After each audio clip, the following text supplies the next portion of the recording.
तो चलिए शुरू करते हैं। निम्न में से कौन-सा कवि अपभ्रंश साहित्य का वाल्मीकि कहा जाता है? तो जैसा कि सबको पता ही है, ऑप्शन नंबर ए स्वयंभू कवि। क्वेश्चन नंबर 2, रीतिकाल की कौन सी कृति छंदों का अजायब घर कहा जाता है? तो ऑप्शन नंबर बी हो जाएगा रामचंद्रिका। द्विवेदी युग का कौन सा कवि पहला राष्ट्र कवि माना जाता है? तो ये याद रखिएगा। ऑप्शन नंबर सी, गया प्रसाद शुक्ल शनैही को पहला राष्ट्र कवि माना जाता है। स्त्री विमर्श नामक निबंध की लेखिका कौन है? ऑप्शन नंबर ए मैत्री पुष्पा। साहित्य अकादमी पुरस्कार से सम्मानित हिंदी का पहला कवि कौन था? तो साहित्य अकादमी प्राप्त करने वाले पहले लेखक या पहले कवि माखनलाल चतुर्वेदी। ऑप्शन नंबर ए होगा। गोरखनाथ अपने युग के सबसे बड़े नेता थे। ये कथन option number A doctor Hazari Prasad Dwivedi, Acharya Hazari Prasad Dwivedi ji का है। क्वेश्चन नंबर 7, हर बार मुसाफिर होता हूँ। तो ये भी question number A Pratap Sehgal. Question number 8, निम्नलिखित कथनों को इनके कवि आलोचकों के साथ सम्मिलित कीजिए। तो देखिए, आलोचना साहित्य का मस्तिष्क है, ये किसने कहा था? जीवन अनुभूतियों से संस्कृति है, फैंटेसी अनुभव की कन्या है, एंड अंतःकरण की वृत्तियों का चित्र का नाम कविता है। तो सबसे पहले देखिए क्या पहला कथन जो है, आलोचना साहित्य का मस्तिष्क है, ये कहा था आपके निराला जी ने। तो ए हो जाएगा 5। उसके बाद जीवन अनुभूतियों की संस्कृति है, तो ये कहा था आपके महादेवी वर्मा ने। फैंटेसी अनुभव की कन्या है, तो फैंटेसी आते ही आपको समझ आना चाहिए कि आचार्य गजानन माधव मुक्तिबोध का है ये कथन। एंड अंतःकरण की वृत्तियों का चित्र का नाम कविता है, ये महावीर प्रसाद द्विवेदी जी का, अर्थात एक का ऑप्शन नंबर ए जो है वो सही हो जाएगा। उसके बाद क्वेश्चन नंबर 8, बीमार आदमी का इकरारनामा कहानी संग्रह किसका है? 9 का ऑप्शन देखिए आप, सी नरेंद्र नागदेव, बीमार आदमी की आत्मकथा। 10 नंबर देखिए, एक न किच्चय मंत्र न तंत्र निया धरणी लीली करंत, पंक्ति किस कवि की है? तो 10 नंबर का ऑप्शन बी कन्हा पगाए। लेखक की छेड़छाड़ आलोचना पुस्तक के लेखक कौन है?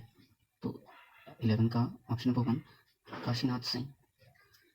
सक्कई वाणी बहुओ न भवई, पायौ रस को मारम न पवई, पंक्ति किस कवि की है? तो 12 नंबर ऑप्शन का डी विद्यापति। विद्यापति हो जाएगा। मुड़ मुड़ कर देखता हूँ आत्मकथा किसकी है? तो बहुत ही इंपॉर्टेंट है ये, option number A Rajendra Yadav. पंडिय सल सत्ता बखाइना देही रुद्र वसंत न जाने, 14 नंबर का ऑप्शन नंबर ए शराब हो जाएगा ये आपका आंसर। प्राकृत भाषा के पाणिनि किसे माना जाता है? प्राकृत भाषा के पाणिनि पिसेल को माना जाता है। पाणिनि पूछा गया आपसे, तो ये पिसेल हो जाएगा आंसर। क्वेश्चन नंबर 16, निम्न विदेशी पृष्ठभूमि पर आधारित हिंदी का पहला उपन्यास कौन सा है? तो क्वेश्चन नंबर 16 का ऑप्शन नंबर डी वे दिन जो है वो आपका आंसर बनेगा। वैष्णव पत्रिका के संपादक कौन थे? वैष्णव पत्रिका के संपादक कौन थे? Option number A Ambika Datt Vyas, Vaishnav Patrika के संपादक। हिंदी की पहली महिला पत्रिका मानी जाती है? तो सबको पता है भारतेंदु जी ने शुरू की थी इसको। ऑप्शन नंबर सी बाला बोधनी। निम्नलिखित निबंधकारों को भाषा का जादूगर कहा जाता है? तो कौन है ऐसा जिसे भाषा का जादूगर कहा जाता है? तो वो है आपके शिवपूजन सहाय। क्वेश्चन नंबर 20, समीक्षा की पहली किताब आलोचना ग्रंथ के लेखक कौन है? तो option number B Vishnu Khare. समीक्षा की पहली किताब के आलोचना ग्रंथ के लेखक है विष्णु खरे। आलोचक डॉक्टर गणपति चंद्र गुप्त ने हिंदी की प्रथम कहानी किसे माना है? 21 का ऑप्शन हो जाएगा सी रानी केतकी की कहानी इंसाला खाबी। बाह छुड़ाए जात हो निवल जाने के मुही, पंक्ति किस कवि की है? 22 का ऑप्शन हो जाएगा आपका बी सूरदास। निम्न युद्धभूमि की पृष्ठभूमि पर आधारित हिंदी उपन्यास नहीं है? तो युद्धभूमि की पृष्ठभूमि पर आधारित उपन्यास नहीं है, तो कौन सा हो जाएगा ऑप्शन नंबर ए कितने पाकिस्तान। इसमें युद्ध की पृष्ठभूमि तो नहीं है, लेकिन हर एक झलक थोड़ी थोड़ी जरूर मिल जाएगी आपको।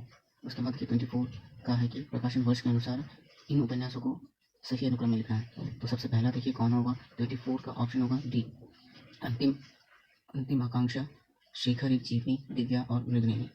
उसके बाद फिर 25 का डॉक्टर रामकुमार वर्मा ने हिंदी का प्रथम कवि किसे माना है? क्वेश्चन नंबर 25, ये ऑप्शन हो जाएगा आपका पुष्पदंत कवि। पुष्पदंत को डॉक्टर रामकुमार वर्मा ने हिंदी का प्रथम कवि किसे माना है? तो पुष्पदंत को। देन निम्नलिखित दलित विमर्श उपन्यास नहीं है 26, तो उसको हम देखिए तो काला जल, ऑप्शन नंबर डी दलित विमर्श का ये किताब नहीं है। इसमें सांप्रदायिक थोड़ी तनाव देखने को मिलती जरूर है, लेकिन ये दलित विमर्श का उपन्यास नहीं है। अगर आप लोग ये क्वेश्चन नंबर 24 को जानना चाहते हैं कि कौन सा अनुक्रम सही होगा, तो उसमें देखिए जो ऑप्शन नंबर डी है अंतिम आकांक्षा, उसकी प्रकाशन हुई थी 1934 में, शेखर एक जीवनी 1940 में, दिव्या यशपाल की 1945 में, और मृगनयनी 1950 में। तो इस तरीके से आपका ऑप्शन नंबर डी करेक्ट होगा।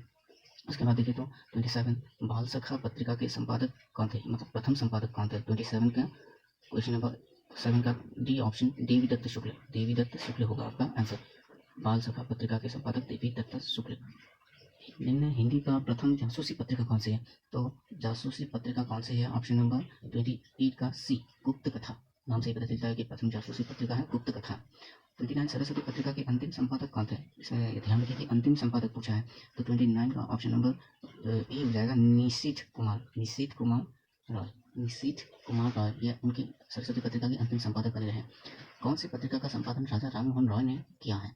तो राजा राममोहन रॉय ने बहुत सारी पत्रिकाओं का संपादन किया बंगाल में, लेकिन हमको पूछा है कि इनमें से कौन सा किया है, तो 30 का ऑप्शन नंबर हो जाएगा आपका ए बंगवासी, बंगवासी। इसमें थोड़ा बंगवासी बंगदूत भी हो सकता है, लेकिन इसको थोड़ा देखना पड़ेगा। पहला उर्दू समाचार पत्र किसे माना जाता है?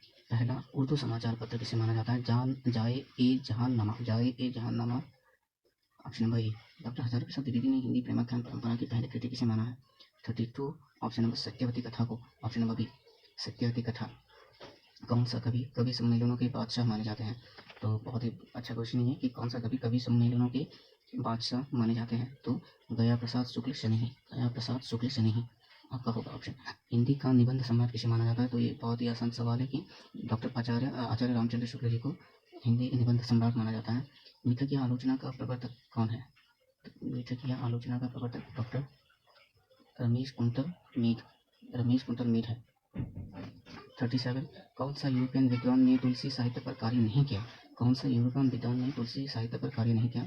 तो ऑप्शन नंबर देखिए कि 37 का मैक्स मूलर, एक ऐसे यूरोपियन है जो तुलसी साहित्य पर काम नहीं किया, मैक्स मूलर, बाकी इन तीनों ने किया है। 38 को देखिए, निम्न कवि बर्बेक्षण के जन्मदाता माने जाते हैं। तो 38 का ऑप्शन नंबर देखिए कि रहीम, बर्बेक्षण का जब भी नाम आता है तो रहीम उसमें कहीं ना कहीं जुड़े पाते हैं, तो उनके जन्मदाता वही माने जाते हैं रहीम। यमक सत्साई कृति की रचयिता यमक बिंद कवि के हैं। 39 ऑप्शन नंबर ए। एंड आज का आखिरी क्वेश्चन करेंगे आज। तो निम्न आलोचकों ने सुभद्रा कुमारी चौहान को राष्ट्रीय वसंत की प्रथम कोकिला कही है, तो इनमें से वो कौन से जिन्होंने ये कहा है उनको? तो 40 का option number D Shamsher Bahadur Singh ji ने सुभद्रा कुमारी चौहान को राष्ट्रीय वसंत की प्रथम कोकिला कही है। इसी तरीके से आगे के क्वेश्चन करने के लिए इसी प्रकार चैनल में बने रहिए। Thank you.